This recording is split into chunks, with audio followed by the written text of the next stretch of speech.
will call to order the Planning Board meeting of the Summerside City Council of April 4th, 2023.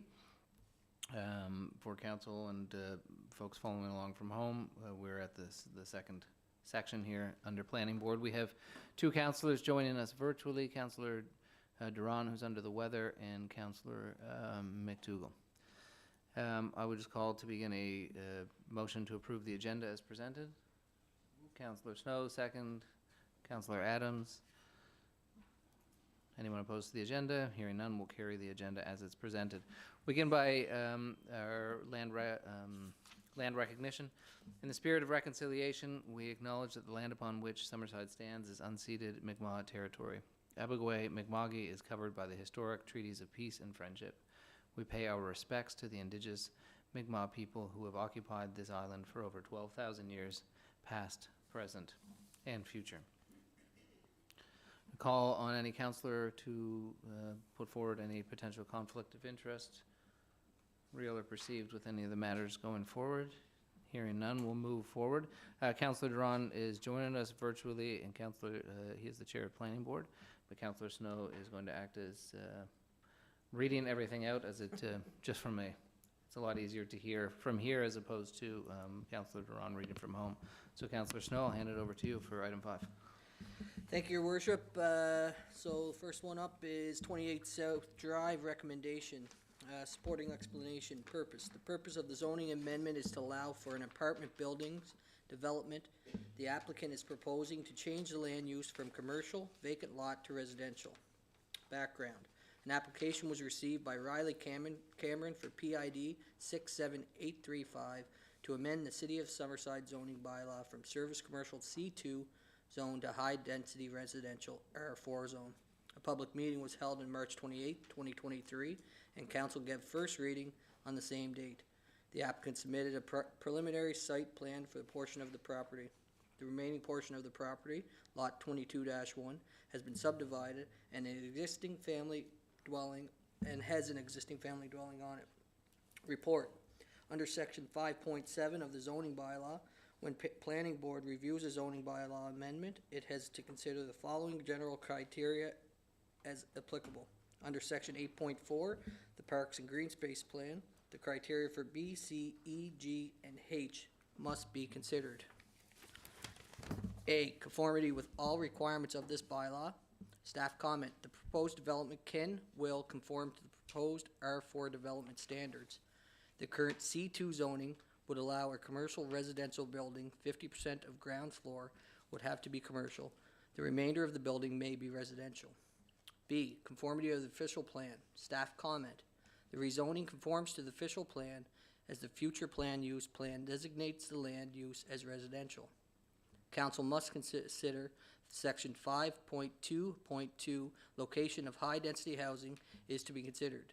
The proposed amendments have no impact on the Parks and Green Space Plan. Location and high density housing. Council intentions about locating high density housing are important to residents concerned about potential location of row houses and apartment buildings into their predominantly low density neighborhoods. To help allay these concerns, Council lays out specific policies below on where they may allow future high density housing, some of which elaborate on their foregoing policies for special planning and development areas. Location criteria. So there's some that are highlighted here that have specifics to the location. So desirability of locating high density housing close to jobs, community facilities and services, and of promoting pedestrian access. Benefits of locating higher density housing in difficult to service areas so they can help distribute expensive development costs among more users, and avoidance of negative economic and physical impacts surrounding the land uses, whether existing or proposed. To encourage high density housing in specific areas, the following are council statements of policy. 1. Promote high density housing on properties already partly developed for high density housing. 2. Consider the applicants for high density housing in the following situations. 3. A mix of housing types and CDAs. 4. Areas presently occupied by conforming mobile home parks. See council's policies 5.3 and 2.5. 5. Rezoning in areas presently designated for medium-density R3 zone residential use. 6, areas immediately north of downtown defined as Notre Dame Street to North Granville Street to the east, Heather Moyes Drive to the south, and Duke Street to the west, subject to no harmful impacts on local heritage housing. D, within residential/commercial buildings. 7, downtown D zone under urban core area, all districts. 8, city artillery and collector roads as referenced in section 7.1 and figure 7.1. 9, consider applications for high-density housing in other areas with careful consideration of council's location criteria listed above. And 7.11, arterials, Water Street East, South Drive / Water Street West, Heather Moyes Drive, formerly Harbor Drive. C, suitability of site for the proposed development. Staff comment, this 1.9 acre site is suitable for high-density residential land use. Existing public street network and municipal services are available on South Drive for this development. D, compatibility of the proposed development with surrounding land uses, including both existing and projected uses. Staff comment, the subject property abuts 3 uses. The land use to the immediate west and north is commercial. The land use to the east is residential. The land use to the south is institutional. The land use from commercial to residential would be compatible with the surrounding properties and would be considered a down zoning. Any comments from residents or other interested persons? Staff comment. A public meeting was held on March 28, 2023. The public meeting notice was advertised in the March 15th edition of The Guardian. 30 letters, were mailed to 22 property owners. The development officer received an email from Daniel Dawson, 35 East Drive, indicating he was in favor of the application. The email was read at a public meeting and is attached to this report. The applicant, Riley Cameron, gave an overview of the proposed development at the public meeting. A number of people spoke. Judy Peters, 53 Valley Street, wanted clarification on the property location. Don Cobrick, 40 South Drive, asked if fencing was required between the subject property and the neighboring properties, as his property abuts the subject property.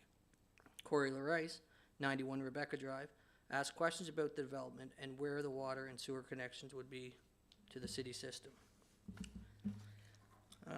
F, adequacy with existing water, sewer, road, storm, water, and electrical services. City parking, parklands, adequate accommodating the development and any projected infrastructure requirements. Staff comment, the city's water supply and sewer treatment system can handle the additional loading created by the change in zoning. Rezoning this development from C2 to R4 increases the loading on the lagoon by less than 1% of the calculated future loading of the entire drainage basin. The city does not see this as a significant load change, therefore there is no expectation of the developer contributing to a sewer treatment system. The water and sewer services will connect the city's mains on South Drive. All costs associated with all costs associated with connecting the city's infrastructure is developers. The proposed development will access onto South Drive. South Drive is constructed to city collector standards, which can handle traffic from the proposed development. There is an existing pipe storm system along the frontage of the property on South Drive of sufficient sizing to accept the storm drainage from the proposed development. Electrical capacity in the area is adequate for the proposed R4 development. The electric utility had discussions with the developer prior to rezoning application. The developer is aware and will be responsible for the costs of relocating the existing utility pole and associated works from the entrance to the new Panhandle lot entrance. There is ample parkland, Fairview Park, aka Errol Thompson Park, and Lions Club Park, located within 600 meters of the subject development, and the park is accessible by street walkway network. Parkland dedication is not required as there is no major subdivision of lands. G, impacts from the development on pedestrian, vehicular access and safety, and public safety generally. Staff comment, the proposed development will access onto South Drive, which is through Collector Street, constructed to city standards with a sidewalk on the east side and south side. This property is located on an infilled portion of South Drive. The developer will incur costs for the alteration of the sidewalk. The sidewalk will in access portion of the lot will need to be upgraded to support the new loading. The cost will be provided by the city based on the 2023 sidewalk contract unit pricing. Compatibility with development and scenic heritage resources, staff comment, no comment. Impacts on finances and budget, staff comment, not applicable. Other matters as specified in this bylaw, no comment. Other matters as considered relevant, staff comment, fencing is not required around the subject property. Staff review. City staff supports the application from Riley Cameron to rezone from C2 to R4 as per section 5.10 B3 of the zoning bylaw. The planning board shall make recommendation to council on this application before it is approved or denied. The planning board recommendation, whether carried or defeated, will be brought forward to council for final decision. Planning board recommendation, the application received from Riley Cameron for 67835 to amend the City of Summerside zoning bylaw from service commercial C2 zone to high density R4 zone be recommended to be approved by council. So, this, you want to second this, Councilman Coleman? Moved by myself and seconded by, oh, no, yeah, it has to be planning board. Yeah. Moved by myself and seconded by Mayor Dan Kuchar. All those in favor, say aye. Aye. Contrary, nay. Motion carried. Councillor, so I'm just gonna jump in for a quick Yep. second so the members of the public don't get confused. So we basically are having 1, 2, 3 meetings subsequently here tonight. The first meeting is a planning board meeting. That is the process by which previously, a week or 2 weeks ago, it was referenced here. This was brought forward to council, then there's an opportunity for public comment. Now this is a planning board exercise. There will be a second consideration for planning board, then we will adjourn that meeting. There's one other item there, and then we will start the next meeting, then we will adjourn that meeting, which is the committee of the whole, and then we will start the special council meeting. And to make it even more confusing, we already started the special council meeting before anyone got here. So just bear with us. So there will be some times where some councilors may not be voting. It's because they're not a member of planning board. Not that they aren't interested or won't have the opportunity to vote later. I may have just made it more confusing, but we'll continue. Back to you, Council. Thank you, Your Worship. All right, recommendation for planning board for subject property 130 Greenwood Drive, official plan and zoning amendment. Supporting explanation. The purpose of the official plan and zoning amendment is to allow a multi-zone development consisting of commercial and residential housing development.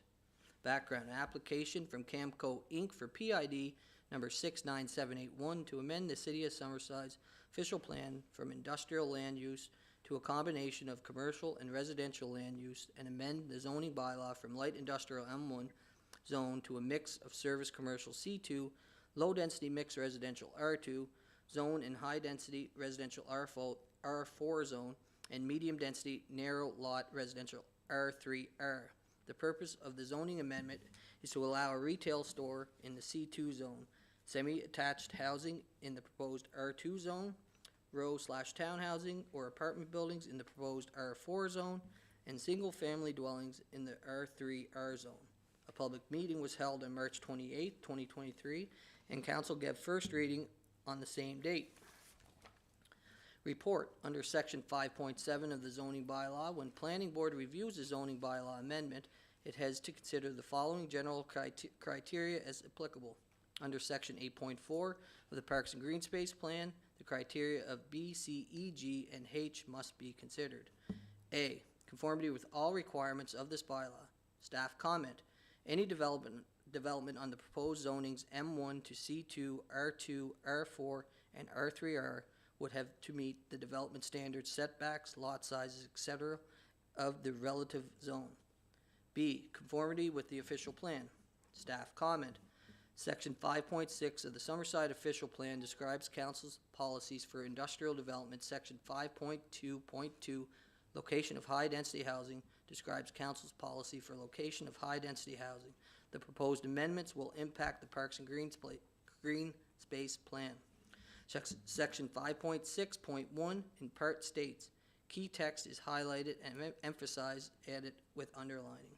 Council's intent is to promote functional system of special purpose industrial areas, which are each suited to attracting quality industries in their respective market segments.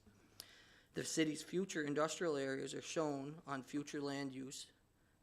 They include the presently zoned industrial lands and additions to the Greenwood Drive industrial area. There's a figure attached. The general purpose of the M1 zone is, in part, states key text is highlighted, emphasis underlined. 5 areas are designated for light industrial. The Greenwood Drive industrial area, which does have large vacant sites and will further expand the size, and the heavy industrial zone at the St. Elners, where the light industrial will also be permitted. The Greenwood Drive industrial area has been expanded in 2 places. First, a strip at the south end of Greenwood Drive has been rezoned from commercial to industrial use to better reflect the nature of existing businesses in that area. Second, a large vacant parcel in the West Greenwood Drive and south of the Confederation Trail, which had been zoned partly for industrial use and partly for low-density residential use, is now reserved completely for light industrial. Further, Council's goal and policies for industrial lands and excerpted from the official plan below. Goal: support a planned industrial strategy for the city to attract desirable new industries in special purpose industrial areas, which will focus on quality industrial park development, transportation accessibility, and minimizing of conflicts with other land uses. To allow industrial development in various areas, our objective, the following are council statements of policies. 1, maintain a range of zones for light and heavy industrial uses. Port industrial will also be allowed in downtown. So, there's highlight areas that go to this zoning. So, 2, promote a functional system of industrial areas, each focusing on particular industrial zone as follows: Greenwood Drive, Harvard Street, industrial areas, and ADL site south of Reed's Corner, light industrial zone. 3, in light industrial zones, promote appropriate industrial industries as permitted uses along with supporting commercial businesses. 5, in light industrial areas, zones, promote accommodation of industries and quality industrial park developments. B, require appropriate buffer strips where industrial or commercial uses either adjoin any or other non-agriculture zone except where the commercial use in the industrial zone adjoins the commercial zone. 7, further examine the city's industrial needs as part of its economic development strategy 2011, including possibly needs for an eco-business park industrial area and adequacy of remaining growth capacity at the Greenwood Drive industrial area, the need for timely extension of the infrastructure of the St. Elners industrial area, and the city boundary issues respecting Slemon Park. Excuse me. Council's intention about locating high-density housing are important to residents concerned about the potential location of row houses and apartment buildings into their predominantly low-density neighborhoods. To help allay these concerns, Council lays out specific policies below on where they may allow future high-density housing, and some which elaborate on their foregoing policies for special planning and development areas. Location criteria. Council's criteria for locating high-density housing in the city of Summerside include the desirability of infilling properties which have already partly developed for higher density housing, a desirability of locating high-density housing close to jobs, community facilities, and service and promoting pedestrian access, opportunities for maximizing the number of opportunities for scenic views through higher density and taller residential buildings, benefits of locating higher density housing in difficult to service areas so that they can help distribute expensive development costs among more users, opportunities for innovative mixes of higher density housing with other residential development CDAs, opportunities for recycling older non-heritage residential properties in higher density development, opportunities for apartments in residential/commercial use buildings, avoidance of negative economic and physical impacts on surrounding land uses, whether existing or proposed. To encourage high-density housings in specific areas, the following are council statements of policies. 1, to promote high-density housing on properties already partly developed for high-density housing. Consider applications for high-density housing in the following situations: a mixed use of types in CDAs, areas presently occupied by conforming mobile home parks, rezoning in areas presently designated for medium density R3 zone residential use. Areas immediately north of Granville, defined as Notre Dame Street to the north, Granville Street to the east, Heather Moist Drive to the south, and Duke Street to the west, subject to no harmful impacts on local heritage housing.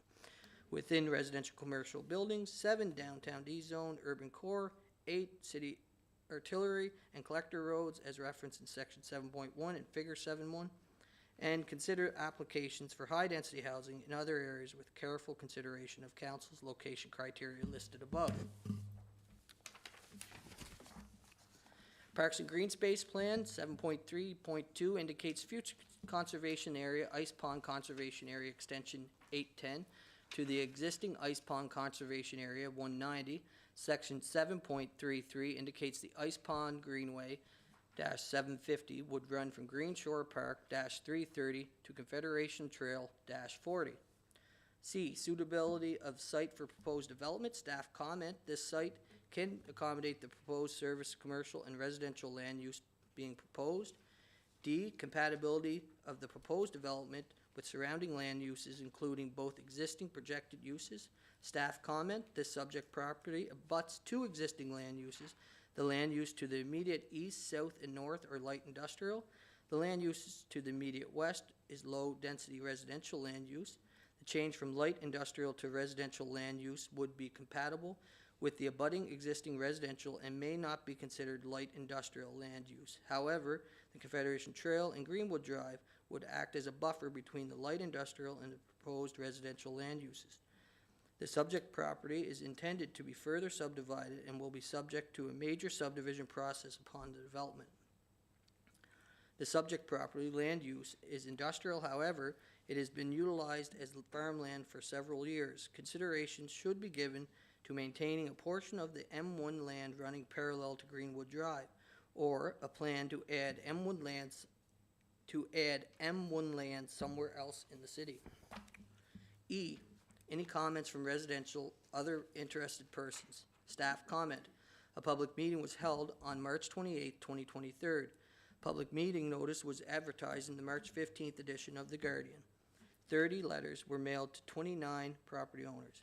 Peter Brown presented on behalf of Clifford McQuaid, Camco Inc., an overview of the development and noted that the housing is needed in the community and the proposed development is intended to be energy efficient by means of community-owned energy service. Harold Grant, 74 Lockwood Drive, asked how the construction equipment would enter the property and hoped it would be off Greenwood Drive and not Valley or Lockwood. He also indicated he would rather see residential development rather than commercial. Don Ashley, 53 Lockwood Drive, asked for clarity on the energy efficient component. Judy Peters, 53 Lockwood Drive, is opposed to this development being connected to Valley Street or Lockwood Drive. Michael Valancourt, 41 Valley Street, asked why council would consider changing the zoning from M1 to residential, as there are no other residential housing on this section of Greenwood Drive. Notre Dame to Pope Road. A resident of 41 Valley Street expressed concerns on Valley Street being too narrow to handle the proposed additional traffic from the development and has concerns for pedestrian safety. And what pedestrian safety and wildlife habitat on the subject property. Councillor McDougall had concerns regarding the proposed connection of the development to Valley and Lockwood. F, adequacy of existing water, sewer, road, storm, water, and electrical services, city parking, and parklands for accommodating development and any other projected infrastructure requirements. Staff comment. The city's water supply and sewer treatment system can handle the additional loading by creating the changes in zoning. Rezoning this development from M1 to C2, R4, R3R, and R2 does not have a significant loading change on the downstream Northumberland Street lift station. The water main stubs at the end of Valley Street and Lockwood Drive are required to be connected to the new water main from Greenwood Drive as part of this development. There are 3 city local streets, Valley Street, Lockwood Drive, and Greenwood Drive, constructed to city standards, which can accommodate the traffic from the proposed development. The street layout will be reviewed during the subdivision process. All streets will be required to meet city standards. The zoning change from M1 to C2, 1 lot, M1 to R4, 1 lot, M1 to R2, 84 lots, and M1 to R3R 83 lots will have no change in the storm drainage amounts from the development. The Greenwood Drive storm system has been upgraded and sized to accommodate the additional load generated from this development. The drainage system is located near the development's southern boundary. Electrical capacity in this area is adequate for the proposed C2, R4, R3R, and R2 rezonings with the access from Greenwood Drive. There is an existing park, Centennial Park, located within 500 meters of the subject development. The park is accessible by street walkway network. Parkland dedication will be required at the time of the subdivision. Excuse me. G, impacts from the development on pedestrian, vehicular access and safety, on public safety generally. Staff comment. The proposed development can access through 3 city local streets, Valley Street, Lockwood Drive, and Greenwood Drive, which can handle the traffic from proposed development. The property is located on a non-infilled portion of Greenwood Drive, and the closest sidewalk is on the east side of Greenwood Drive, stopping approximately 120 meters north of the intersection of Willow Avenue and the Greenwood Drive. The city's new active transportation trail runs along the east side of Greenwood Drive from Pope Road to Water Street. The city must consider the Ice Pond Conservation Area Extension 810 from the existing Ice Pond Conservation Area 190, the Ice Pond Greenway 750, which would be connected to Green Shore 330 to the Confederation Trail 400, may be achieved via a trail system and or street network for this development. The Green Space Plan may require an amendment based on the review and consultation with community services at the time of subdivision. H, compatibility of the development with environmental, scenic, heritage resources. The applicant has been in contact with the Department of Environment, and the wetland area has been delineated. The wetland and the buffer will be identified in the subdivision plans. The survey plan would also identify any easements, right-of-ways, etc. on the property. There are no compatibility issues regarding scenic or heritage resources. The developer must meet provincial regulations regarding construction site runoff in proximity of water courses. Impacts on city finances and budget, staff comment, not applicable. Other matters as specific in this bylaw, staff comment, not applicable. Other matters as considered relevant, staff comment. The layout of the proposed development is subject to major subdivision to allow the subdivision of lands. The preliminary street layout must be reviewed by planning board and approved by council. The street layout will be considered during the subdivision process. A local city street has the capacity to accommodate 5,000 vehicles per day. Valley Street and Lockwood Drive can handle the additional traffic load if it was the only access from the proposed R2, R3, R development. Valley Street is a local street, 6.1 meter asphalt width with a grass/gravel shoulders, which is standard secondary provincial roadway width and will safely handle the additional traffic. It should be noted the narrow asphalt roadway widths can act as a traffic calming method to reduce the through traffic speeds. Valley Street, South Drive, and Lockwood Drive, Valley Street to the turn Lockwood were infilled in 2017. Staff review.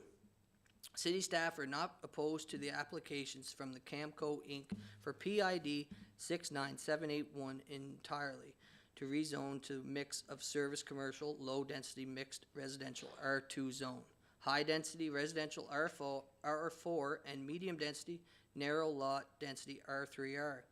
Staff caution council on rezoning the light industrial M1 lands along Greenwood Drive for residential development. Please find the planning officer's comments below regarding the current M1 zone lands. Comments from economic development staff were not available at the time of the report being submitted. Comments will be provided to Mayor and Council prior to a planning board meeting. Planning board officer comments.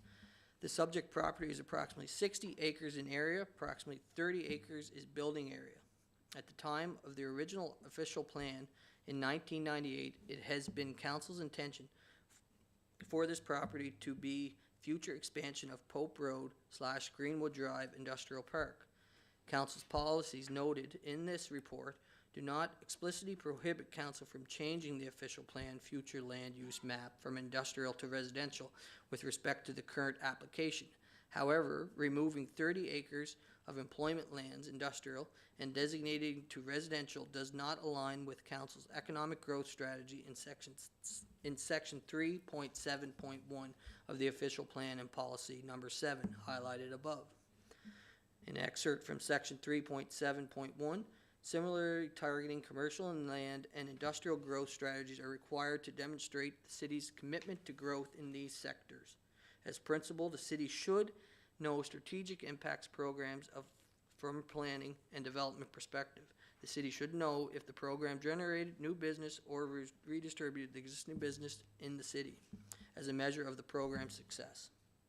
If council approves this change to the official plan future land use map, Schedule B, it is recommended that 1, council direct staff to start identifying potential new industrial growth areas of future land use plan that make up the equivalent of 30 acres being redesignated to from commercial to residential.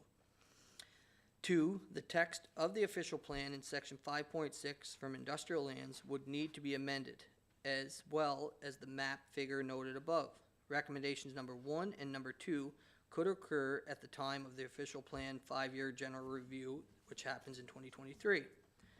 3, as a final recommendation and caution, location and zoning of a new industrial lands is not a straightforward process. Residents will have concerns of new industrial zoned lands if located near residential zoned areas. The outskirts of the city or agricultural lands may have the land mass required, but may have costly servicing constraints or provincial highway access issues. As per section 5.10B3 of the zoning bylaw, the planning board shall make a recommendation to council on this application before it is approved or denied. The planning board recommendation, whether carried or defeated, will be brought forward to council for final decision. Planning board recommendation. The application received by Camco Inc. for PID number 69781 to amend the City of Summerside's to amend the city official plan from industrial land use to residential land use and the zoning bylaw from light industrial M1 zone to mixed of low density mixed residential R2 zone and high density R4 zone be recommended to be approved by council. Moved by His Worship Dan Kuchar, second by me. I'll open it up to any questions or comments. Can you hear me? Yes. Go ahead, Councillor Durant. Great. Or Councillor McDougall, I don't know who it is. Yeah, Dougal. Thanks, Councillor Snow, and I feel for you having to read all that. That was a long one.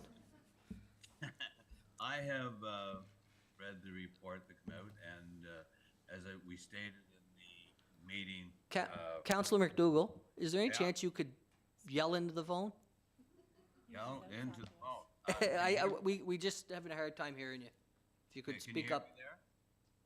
Can you hear me? Yeah, you're still a little low, but okay.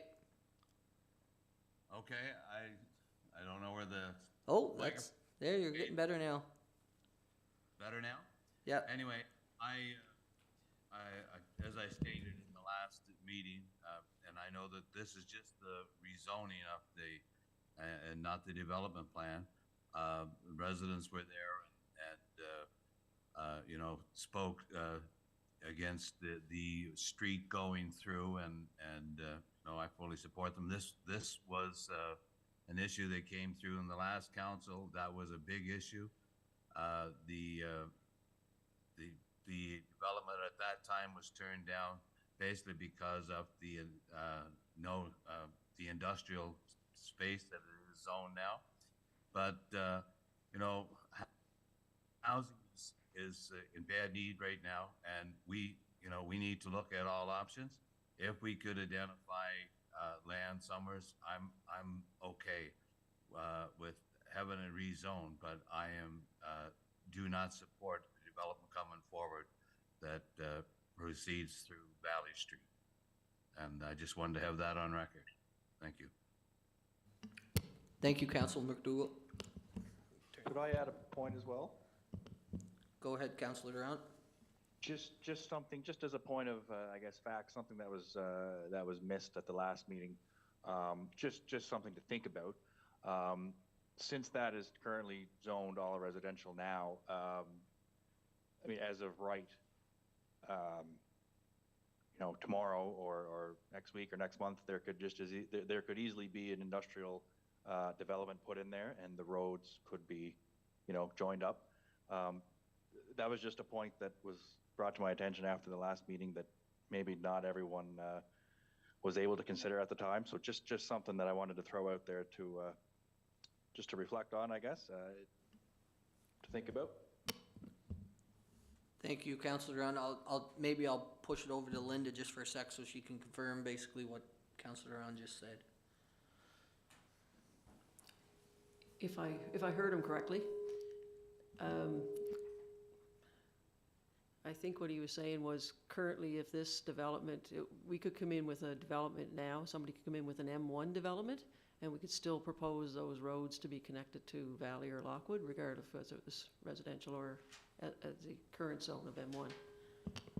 That was my understanding of what he was saying too, so perfect. All right, any other further questions? Just one more, Councillor Snow. The 810 green space, I believe it was shaded in yellow. What does that have the developer have to do, Linda? Can that, because I know it's all, the plan that came in had 2 streets going up across that. So does that create a problem for the developer? Or again, anybody? At the time of subdivision, we will look at that connection point. So basically, we're trying to connect the ice pond area with the trail, some kind of a trail system. So there may be a walkway required by the developer, perhaps between a couple of the lots or something like that, to make that connection. And this plan, everybody knows that this Parks and Green Space plan is a bit outdated, and this was before we put the active transportation lane in, a few other things. So there may be a way, it was just a connectivity that was looked at the time to try to make a connection with the trail and right down to basically Green Shore.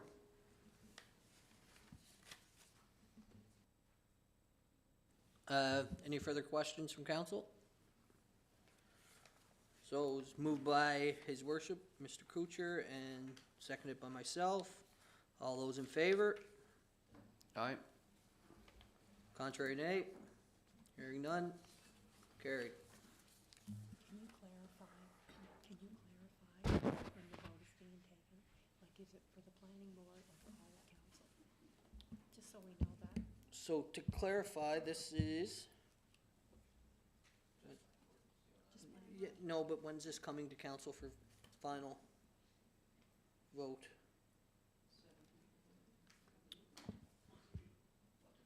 Yeah, so just to clarify, so everybody knows, the final vote on this will come back to council at the monthly meeting on the 17th. Thank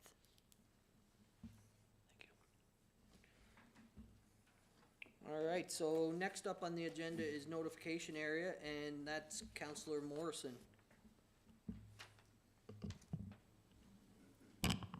So shortly after I was elected, I had some people call about when you rezone a parcel of land or whatever, and the area in which the letters were delivered, which, as far as I understand, is a 60-meter limit. And I asked some questions about it, and the staff answered them, and they gave us also some information on what some other communities on PEI do. And I don't know if everybody received that or if everybody knows what they are, but in Summerside, it's a letter goes out to anybody within 60 meters, which is 200 feet.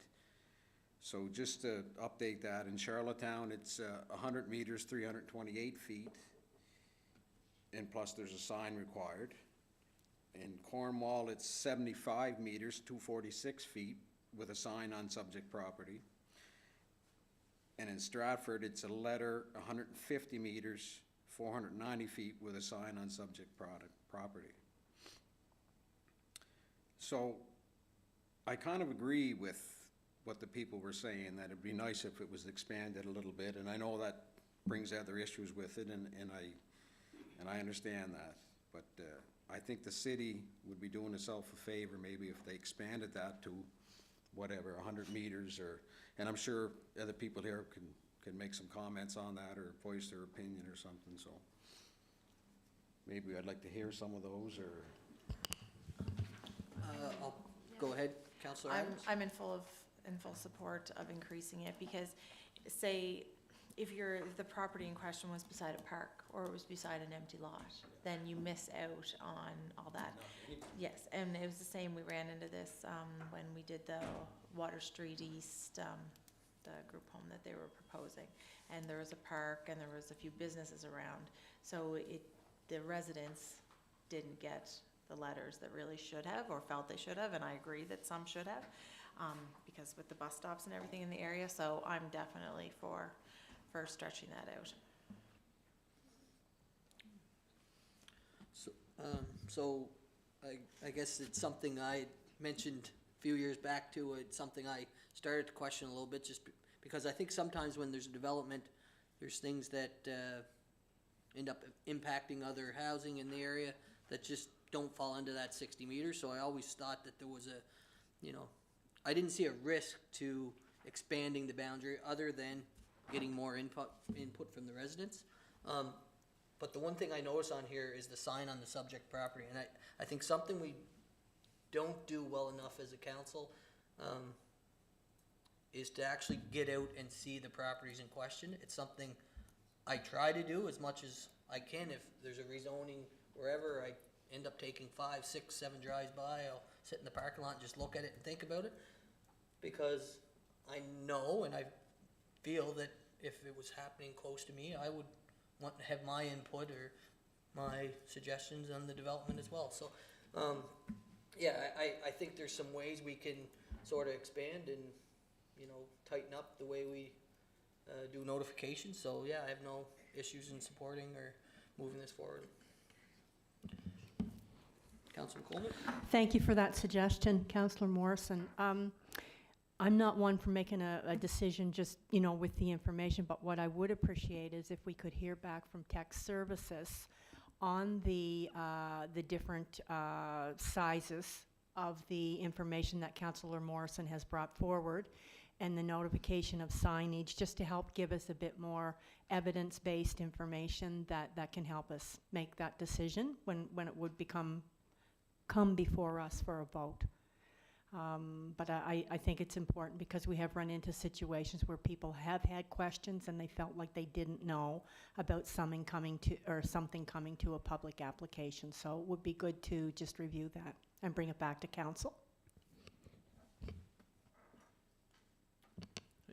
Any other questions or comments by councillors? Okay, so Linda, pretty straightforward. I think that the request, maybe, do we agree with maybe Councillor McColeman? We'll ask Tech Services to bring back maybe a recommendation on what it would look like moving forward to expand the area and signage, et cetera, what that would look like. Yeah, sure, we can come back with something for council to consider. Okay. Thank you. That's Thank the you. last. Oh, No, I just want to say thanks. okay. That's the last thing on the agenda for planning board, so we'll move for adjournment. Great, we'll adjourn the planning board meeting. That's the end of the planning board meeting, called that.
All right, I'm going to call to order our next meeting. This is the Summerside Council Committee of the Whole meeting of April 4th, 2023, starting here at 5:58 p.m. First, I'll take a motion to approve the agenda as presented.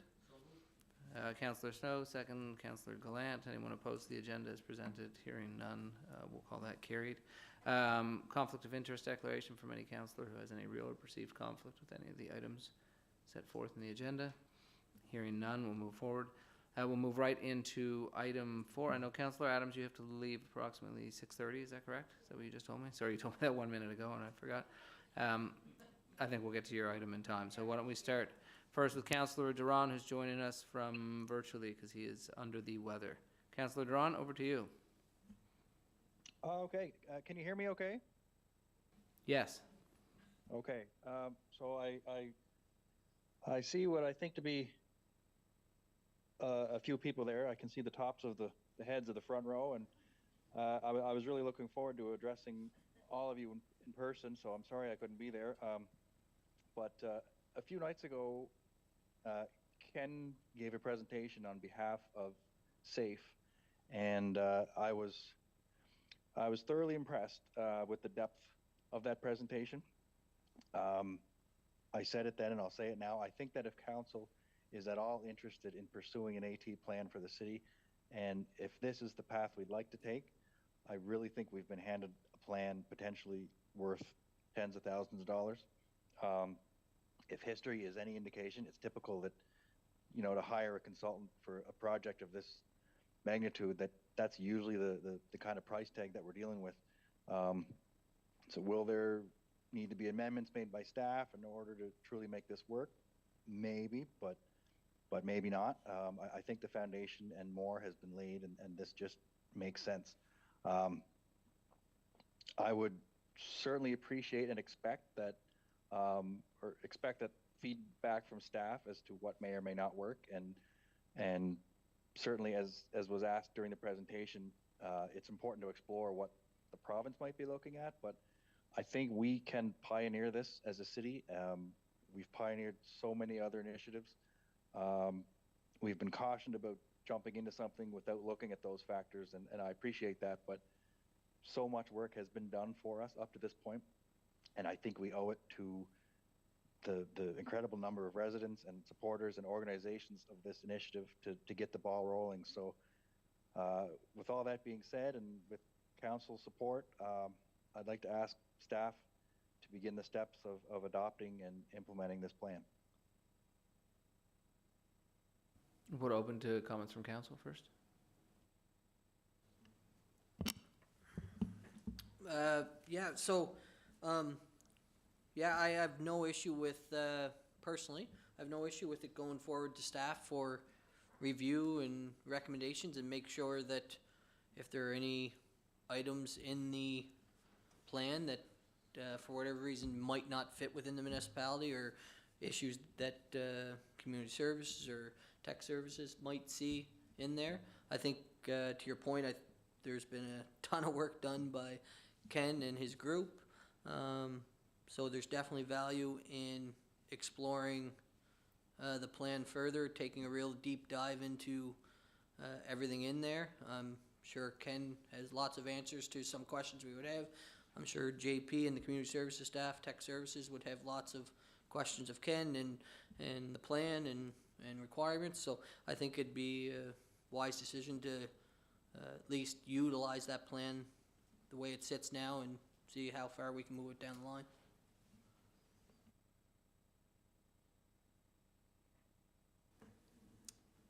Yeah, and just along the same lines, I think it's a great idea that we continue to look at this and work on it and try to make it work and bring it to fruition. And I know it's a big plan, and it may not all happen, but at least it should be looked at. It'd be terrible if it just sat on the shelf somewhere and collected dust. So, you know, it's very important. I mean, healthcare is the biggest issue we have right now, and this is just another step towards helping people be healthy and setting up your city and make it a place that people want to be active in and come to. So I just agree, it's just a great thing, and if we can, whatever we can do to help, we should be doing. I want to thank Ken for putting this together. Yeah, I'm 100% behind whatever it is that the staff can do to kind of pull this together. This is going to affect people from 8 to 80. So, good job.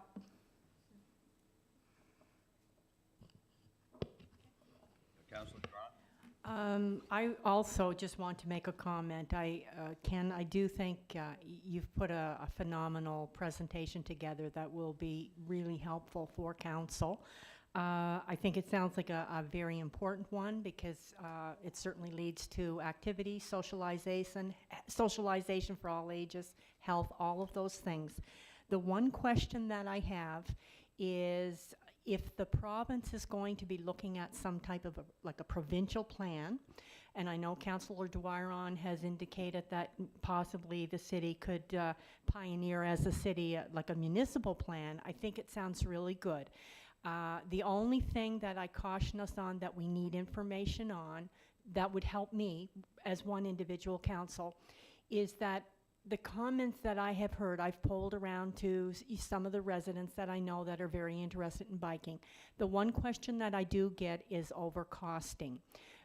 People were wondering about is how many people, say for example, would be from the municipality of Summerside, because eventually if it was something that the city pioneers, it's going to come onto our taxpayers in the form of tax increases, that sort of thing. So if we could get those kinds of numbers somehow, some way, I think that would really help us too, to get that information, so that we could answer that for any questions that the residents have. But I think it's an excellent program, and I hope that we can see that somehow a partnership moving together. Thank you. Councillor Gallant? Yeah, Yeah, can I say something? I don't see why not. Yes, to the rest of the fellow councillors, I listened to Ken's presentation and thought it was great, and I would have no problem with the council accepting the report and sending it off to tech services for review and recommendation. I think it's a great start. Okay, thank you, Your Worship. And like we said before, Ken, the information and the time it took to compile that report, it was something else for sure, and it was very well received, and it was something you could understand. You didn't have to, try and dissect it. It was very easy and visual, so that helps. But I did want to ask, I noticed on the weekend that on the way west, there is a house that is accepting bikes for Safe Summerside. And I noticed at first when I was going by, I said, does that say Safe Summerside in the front yard? And then the next day when I went up again, I was like, I have to watch for it. So there is somewhere on the Western Road that's accepting bikes for, oh, it's you. Okay, yeah. Yeah, if you could just maybe, it's just so everybody can know, because I thought it was sort of neat that it was like quite a piece away. So yeah, thanks. Yes, so this is Peter Collins. He's all the way from Ontario. He's come here to create joy and accessibility for the entire city. And as you can see, not just for Summerside, like across the province. So his vision, as SAFE, we had a vision that we want to be able to offer free transportation. Everything's rising in costs, etc. So if we can offer free transportation to get from point A to point B, phenomenal. In walks Peter Collins. He sees, I think it was an Instagram post. I think it was. And it just lit up my day. So I said, he's like the angel being sent down. He says, this is what I want to do, Ken. I said, get out of here, man, because this is what we want to do. So all the way, I have no idea who he is. Like, we're best buds now. Like, we're social media in every, minute or second. Not kind of crazy anyway, but anyway, it's phenomenal. And yes, he lives out there, so he's opening up a bike shop in Ellerslie. But the core of his belief is equality, right? Equality and access. So it touches to me, because I think when you're looking at, and I think everybody in this room, when you're looking at how to provide services, you want it to be equal and fair, right? And that's what he's doing. And now, let's just cut out the dollars. So not only can you take any bike you want to get rid of, right? We're partnering with the Summerside Free Store, right? He's going to repair them, right? He's going to maintenance, right? And bring them to the Free Store. And so anybody who wants a bike, talk to good old Belinda Woods, right? At the Free Store, and they can have a free bike, right? If it's adult or child bikes. He's got this lovely colored spreadsheet of it. Of course, I like the data, so it's really good. And it's wonderful, right? So offering free stuff, and it's the core of who we are and what we can do. So yes, although Safe Summerside isn't Summerside, you can see we're right out to Ellerslie, and yeah. So I think that's about it, Peter?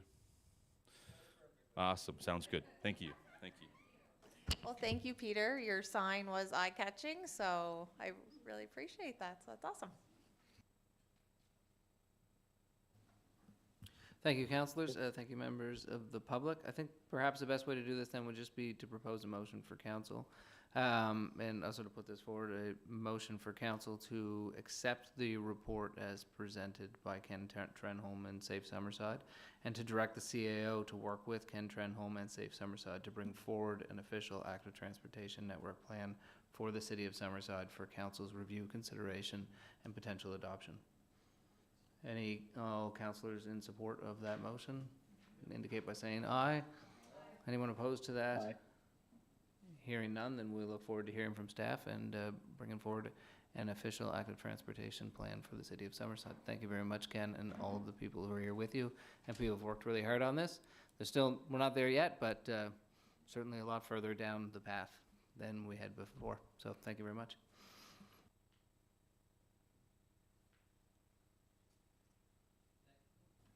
Next item on our agenda is Seniors Initiatives. Councillor Gallant, update. I'm working with the executors of our Seniors Club, Parkview, and St. Eleanor's Lions Club. I've brought in some ideas to them. They have to go through their executive meeting, which will happen in first Monday in May. They're going to bring it to their board, make their decision, get back to me, and then I will report at our Committee of the Whole meeting in May on where we're going and what we plan on doing. Thank you, Councillor. Any questions from other councillors? Updates, so we'll look forward to hearing back in May. Councillor Gallant. Next item, number 6, is the community fridge update from the Community Fridge Committee. So I think this is Councillor Adams and Gallant together. Yep. So I guess I'm gonna let Barbara, I'm gonna let you start. I just got updated on the meeting. I wasn't able to attend that one, but you were present, so Yeah. I pretty much know what went on, but I just don't want to do it myself because I wasn't there. So you could do There it. was myself and Bruce with the committee of the Community Fridge. They do have a board of directors now. They do have their nonprofit status. And we talked about different areas in the city of where maybe the fridge should be. And at the end of the day, it's going to stay in the same location that it's at now. I had recommended that we have hours of operation, and they brought it back to their committee. And I noticed today or yesterday, I think in the paper, that they are going to be running with hours of operation, and correct me if I'm wrong, but I think it's 8 a.m. to 8 p.m.? I think so, yeah. Okay, thank you. Okay, and that's great. It's a huge step forward, and the electricity is all back on, and everything is up to code, and they're going to be reopening, I believe, right away, is from what I could understand. I think it's tomorrow. Tomorrow, okay, Yeah. perfect. So 8 a.m. tomorrow. And also, it's important to note that there was a new Facebook page made. So if you were a member of the old one and you were looking for information on there and you've been deleted from it, it's just because there's a new one. So just search for the new one. There was a little bit of question on where the Facebook page went, so it's just a new one, so. And I guess now is probably the best time for us to update that during the budget deliberations, council felt that there would be some one-time community support grants issued for community groups that are very giving and are helping the less fortunate and helping to make the lives of those better every day. And so we're happy to announce that the fridge is receiving $5,000 from that budget allotment. So that's a good news story for sure. And I'm sure Jolene and her board of directors will put that to good use. So yeah. Did anybody want to say anything? We're good. Barb, did you have anything else? I just want to congratulate the fridge, Yeah. and let's get going. Yeah. Bruce, do you want to say anything? Yeah, thank you, Carrie. I just want to say a big thank you to Jolene for starting this fridge and, coming to the city and, realizing it had to change in order to be successful. And I think this is a great move. I was at the meeting with Barb and was very pleased with, we met with a number of the new board members. And I think the fridge is going to be very successful, and I think they've gone at it the right way now. So, thank you. Thank you very much, councillors, especially the community fridge committee that we struck. I think we'll keep that committee functioning just for a little while in case it comes to a point where there is that relocation discussion happens again. But we'll put that aside, and then we'll see where we are. So. Great job. Really proud to see you stepping up and helping, and hopefully those dollars can help get the fridge stocked for tomorrow when it reopens. So wonderful job for everybody and in the community. We'll move on now to item 7, which is the railings at the Credit Union Place. Councillor Morrison. So it's also come to the attention, or my attention, or at the Credit Union Place that there's no railings to go up and down the stairways to get into the seats, and there's good reason for that, the way I understand it. But it's been an issue, I think, or a topic of conversation around towns or city since the building's been built, and it's coming to a forefront again, or coming to a head, and people are discussing it and whether they should be or whether there shouldn't be. And like I say, I think the previous councils have dealt with this, or at least have discussed it. I don't know if anything was ever really solved, so maybe it's time we would take a look at it and discuss it and make a decision one way or the other, whether they're going to be there or they're not going to be there, or whether we're able to even install them. And so it's just something I think we should discuss and put it to bed for the final time, to hopefully, and so I think JP has a little bit of information for us on that, if I remember correctly. Yeah, I do. It's been a topic that we've discussed a number of times over the last few years, so just from memory, I have a number of items just to share. They're going to be pretty quick, though. The building was built, like all buildings, following the National Building Code. The aisle widths along the Credit Union Place's aisles, there's 26 of them. They are 43 inches, they are 51 and a half inches wide. So when you insert a handrail down the middle of that aisle, you essentially break fire code and the National Building Code plans. So as a result, we weren't able to install them. We went out and got a third-party engineering study done in 2019 because we had staff do the initial review. We brought a third party in to do another review. The code review came back saying the same thing, that it just simply breaks National Building Code and it's not recommended to install them. So the last council, we presented the same information to sort of put it to rest again, because council wasn't in a position to put staff in a position to break the National Building Code, which we enforce on a daily basis through our Tech Services Department, so. And so the last couple of weeks, not to prolong this, but I've been out there and looking at it and actually did a little measuring and walking and thinking about it, but there's no question that if it breaks code or impedes egress from the building through fire codes and whatnot, I would hate to see the city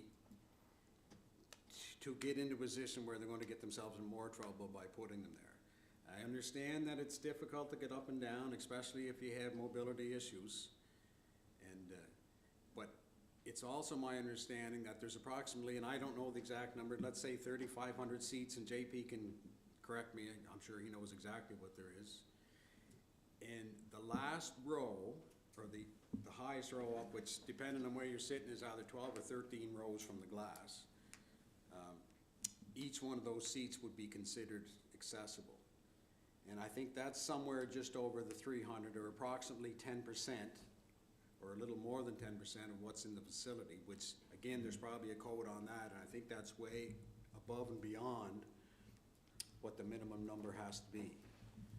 So, and I know everybody has different likes and different, when I go to the facility and watch, I either stand at the back or sit in the last row or two, because that's where I like to be. And I know it can be an issue, other people want to sit down front, and I understand that. But I can also say that, you know, if I was at a professional sporting event and I was 12 rows from the glass, I'd be pretty excited to have that seat. So it's, I don't think there's a poor seat in the building myself, but, and they say that's just my personal opinion, but again, if that's the issue why they're not there, because the building's built the code, they've done at least 2 different studies or tests or inquiry about getting stuff done, and the results have come back the same both times, then I can understand why they're not there. It may not be an ideal situation for everybody. It could be an unfortunate situation for some, but I think the city obviously has made some attempt to, you know, to make it accessible to everybody, and that's pretty well the reason for no handrails.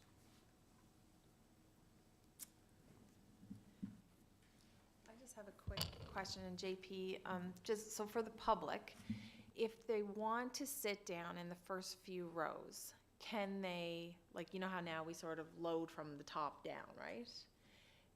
If it's a person who has accessibility issues and they want to sit at the bottom, when they come in, is there a way that they can get to the bottom seats, like from the lobby going down the ramp area and come out that way? So during non-ticketed events, like a regular day, all the access to the 112 floor level seats Okay. are accessible. Doors are open anytime. During ticketed events, we have ushers that are specifically assigned to identify people with mobility issues and escort them to the lower level seats, or any seat, frankly, Perfect. depending on where they're sitting. Okay, so if somebody was going to a Caps game Yep. and they wanted to sit at the bottom, but they had mobility issues, Mhm. they could just see an usher like in the lobby area, Yep. and they would escort them because it's a ticketed event. Right. So if it's figure skating, minor hockey, whatever, you can do that yourself Yep, and I mean, because it's not a ticketed event. and if anybody ever went to the front desk during those They help. non-ticketed times, our Yes, staff would always. gladly help Yes. yeah, anytime. Yeah. And Staff we have is extremely wheelchairs helpful. available, and yeah. No, staff is extremely helpful. So I think if residents know that too, that they can approach the desk and ask for assistance to get down there, that might help some people with the issue of loading from the top maybe, so, yeah.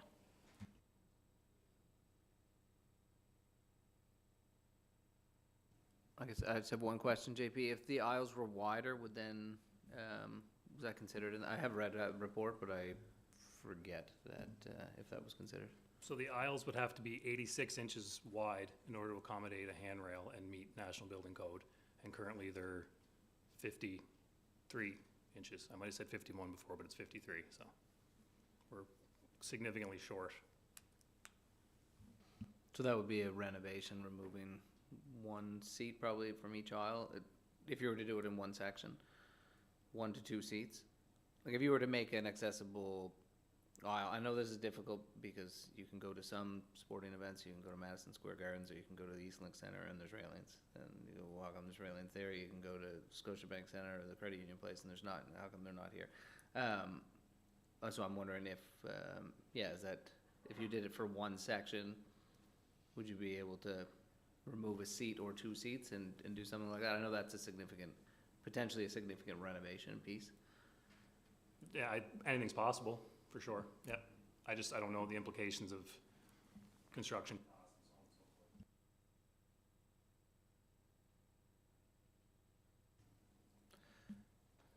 Any other questions from council on this right now? Okay.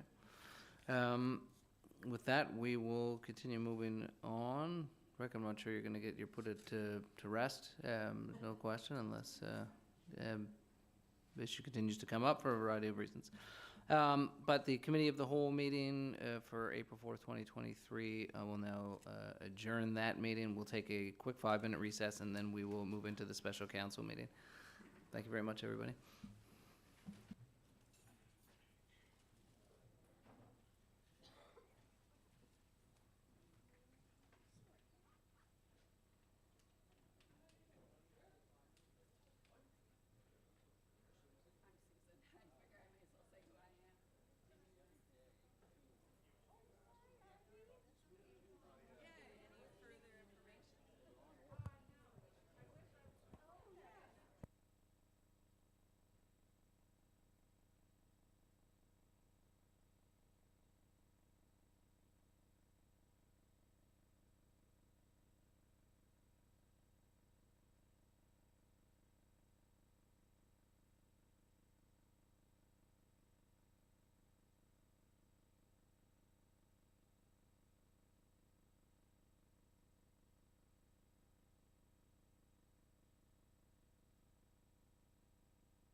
is all the resolutions. This is where everyone has to vote and talk.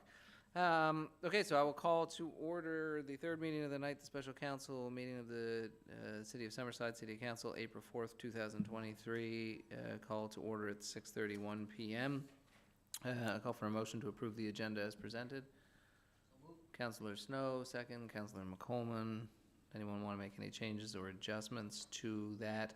I'm actually going to add a brief human resources discussion in camera at the end. It should only be 2 or 3 minutes. Conflict of interest declaration. Any councillors present or joining us virtually have a real or perceived conflict with any of the matters on the agenda? Hearing none, there shouldn't be. They haven't had them before. This is the third time we will have considered these. I will hand this over now to Councillor Snow to proceed with the reading of resolutions for council consideration. Thank you, Your Worship. We'll start right into Resolution COS 23-003. Moved by my, just a sec.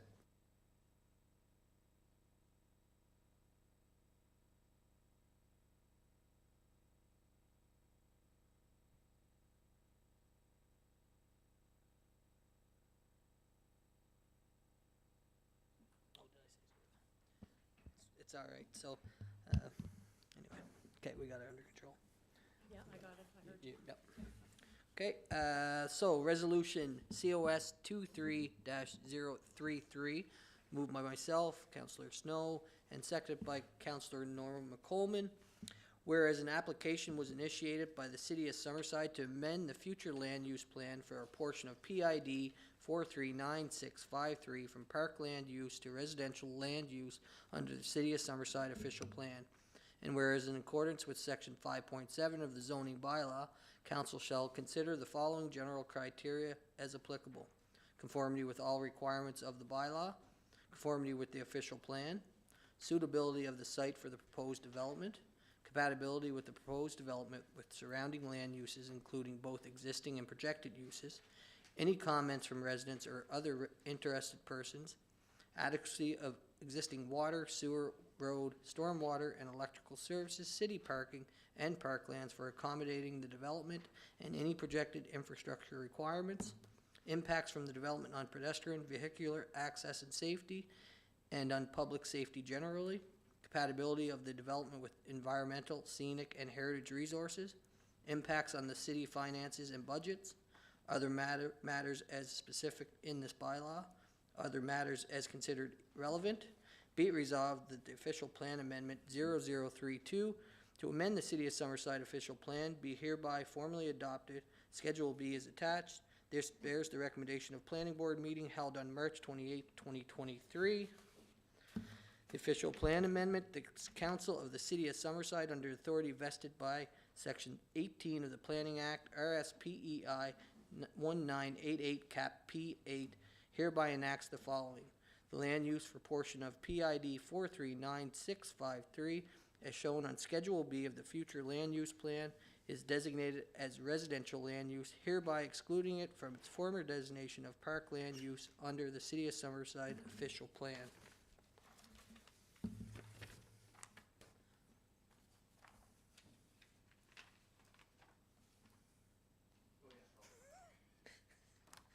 Looking at the next page. I'll call for a vote on the resolution COS 23-003. All in favor of the resolution as presented by Deputy Mayor Snow, please say aye. Aye. Any opposed? Hearing none, the motion is carried unanimously. Councillor Snow, back to you. Resolution COS 23-034, moved by Councillor Norman McColman and seconded by myself, Councillor Corey Snow. Whereas an application was initiated by the City of Summerside to amend the Parks and Green Spaces Plan for a portion of PID 439653 from parkland use to residential land use under the City of Summerside official plan. And whereas in accordance with 5.7 of the zoning bylaw, Council shall consider the following general criteria as applicable: conformity with all requirements of this bylaw, conformity with the official plan, suitability of the site for the proposed development, compatibility of the proposed development with surrounding land uses, including both existing and projected uses, any comments from residents or other interested persons, adequacy of existing water, sewer, road, stormwater, and electrical services, city parking, and parklands for accommodating the development and any projected infrastructure requirements, impacts from the development on pedestrian, vehicular access and safety, and on public safety generally, compatibility of the development with environmental, scenic, and heritage resources, impacts on city finances and budgets, other matters as specified in this bylaw, other matters as considered relevant. Be it resolved that official plan amendment 0034 to amend the City of Summerside official plan be hereby formally adopted. Schedule B is attached. This bears the recommendation of the planning board meeting held on March 28, 2023. Official plan amendment to amend the City of Summerside's official plan. The Council of the City of Summerside, under authority vested in it by Section 18 of the Planning Act, RSPEI 1988 Cap P8, hereby enacts the follows. The Parks and Green Space Map amendment is to delete a portion of the Lions Club Park -40. With respect to resolution COS 23-034, all councillors,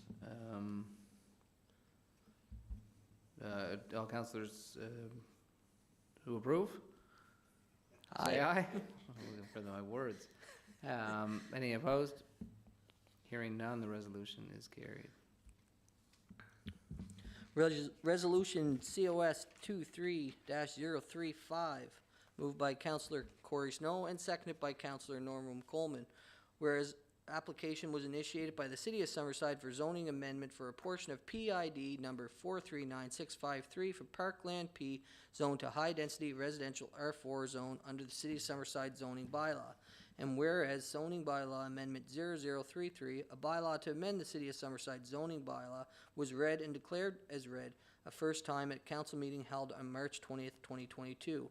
And whereas in accordance with section 5.7 of the zoning bylaw, council shall consider the following general criteria as applicable: conformity with all requirements of this bylaw, conformity with the official plan, suitability of the site for the proposed development, compatibility of the proposed development with surrounding land uses, including both existing and projected uses, any comments from residents or other interested persons, adequacy of existing water, sewer, road, stormwater, and electrical services, city parking, and parklands for accommodating the development and any projected infrastructure requirements, impacts from the development on the pedestrian, vehicular access and safety, and on public safety generally, compatibility of the development with environmental, scenic, and heritage resources, impacts on city finances and budgets, other matters as specified in this bylaw, other matters as considered relevant. Be it resolved that zoning amendment 0033, a bylaw to amend the City of Summerside zoning bylaw, be hereby declared as read a second time. This bears the recommendation of planning board meeting held on March 28, 2023. Schedule B is attached. Zoning amendment 0033 is bylaw to amend the City of Summerside zoning bylaw. The Council of the City of Summerside, under authority vested in it by Section 18 and Section 19 of the Planning Act, RSPEI 1988 Cap P8, hereby enacts the following. The zoning for a portion of PID 439653, shown on Schedule B of the City of Summerside zoning bylaw, is designated as high-density R4 zone, hereby excluding it from the former designation of parkland. All councillors in favor of resolution COS 23-035, say aye. Aye. Any opposed? Hearing none, resolution is carried unanimously. Resolution COS 23-036, moved by Councillor Norman Coleman and seconded by Councillor Corey Snow. Whereas an application was initiated by the City of Summerside for zoning amendment for a portion of PID 439653 from Parkland P zone to high-density R4 under the City of Summerside zoning bylaw. And whereas zoning bylaw amendment 0033, a bylaw to amend the City of Summerside zoning bylaw, was read and declared as read at two separate meetings of council held on different days.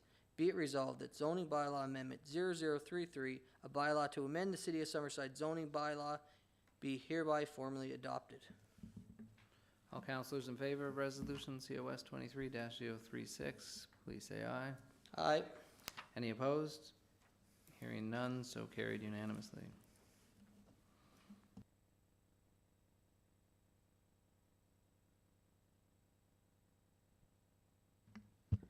Resolution COS 23-037, moved by Councillor Rick Morrison, seconded by Councillor Snow, whereas an application was received from Corey R. Snow for a zoning amendment for a portion of PID 663211 from low-density mixed residential R2 zone to high-density residential R4 zone under the City of Summerside zoning bylaw.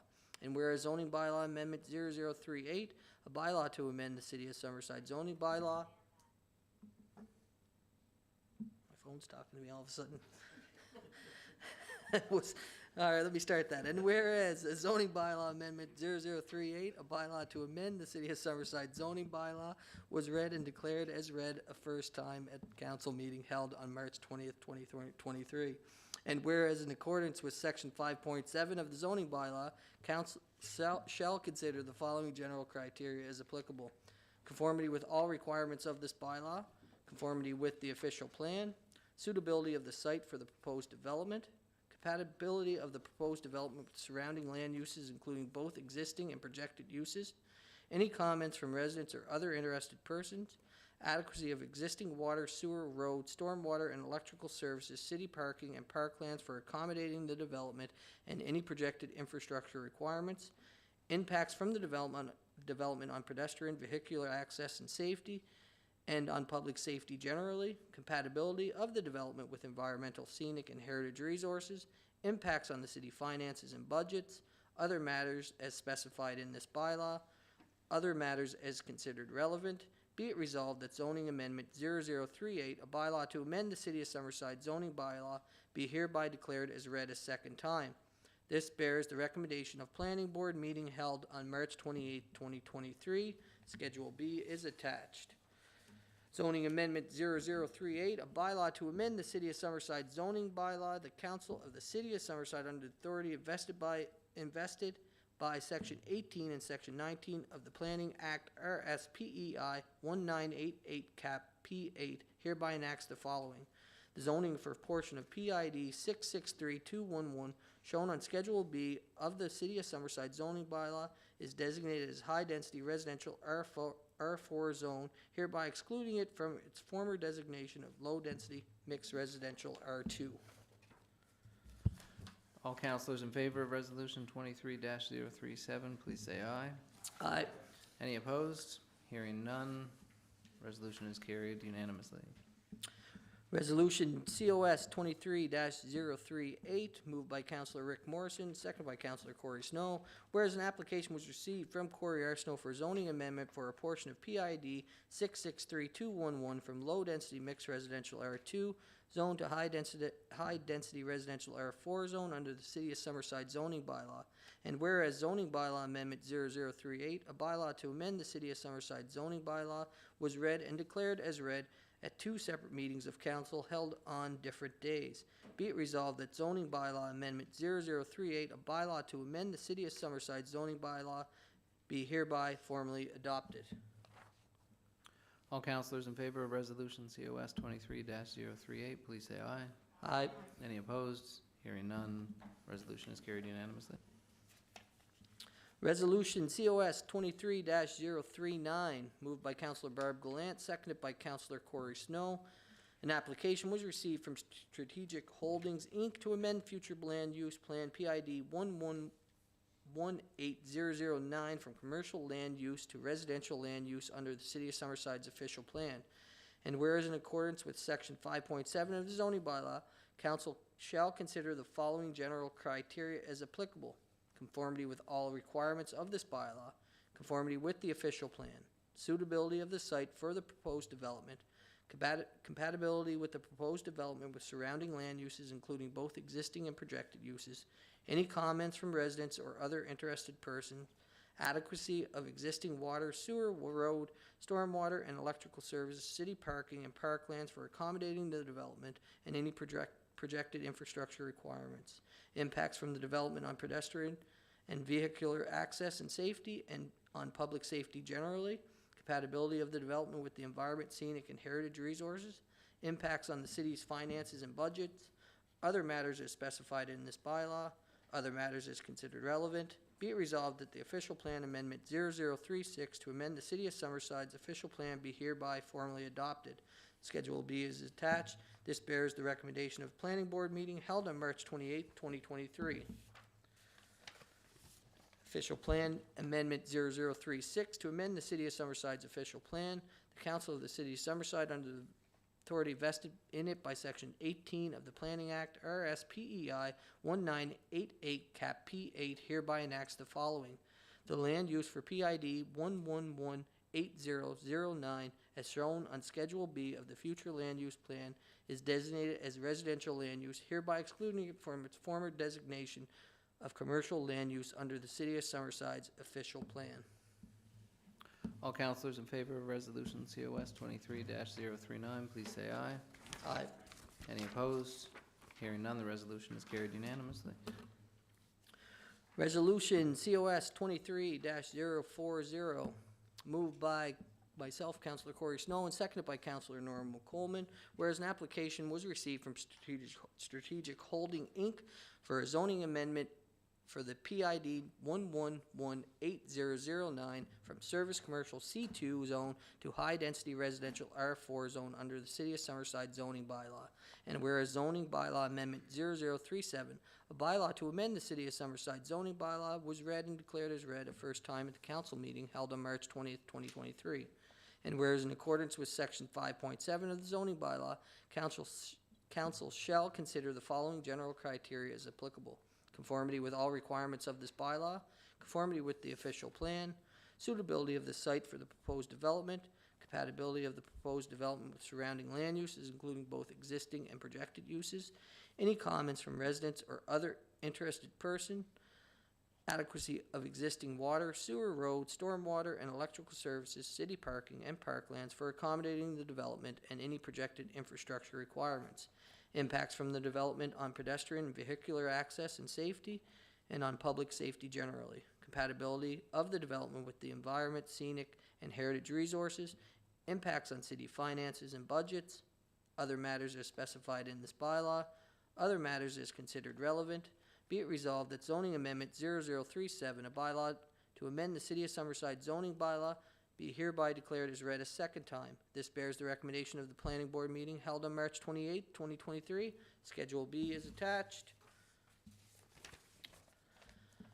Zoning Amendment 0037, a bylaw to amend the City of Summerside zoning bylaw. The Council of the City of Summerside, under the authority vested in it by Section 18 and Section 19 of the Planning Act, RSPEI 1988 Cap P8, hereby enacts the following.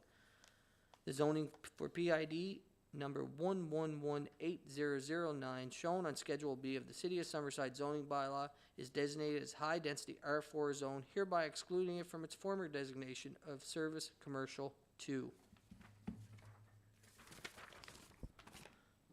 All councilors in favor of resolution COS 23-040, please say aye.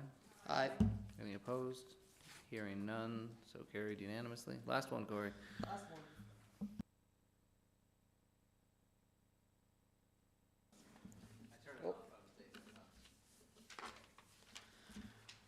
Resolution 23-041, moved by myself, Councillor Corey Snow, and seconded by Councillor Norma Coleman, whereas an application was received from Strategic Holdings, Inc. for zoning amendment PID 1118009 from Service Commercial C2 zone to High Density Residential R4 zone under the City of Summerside zoning bylaw. And whereas zoning bylaw amendment 0037, a bylaw to amend the City of Summerside zoning bylaw, was read and declared as read in two separate meetings of council held on different days.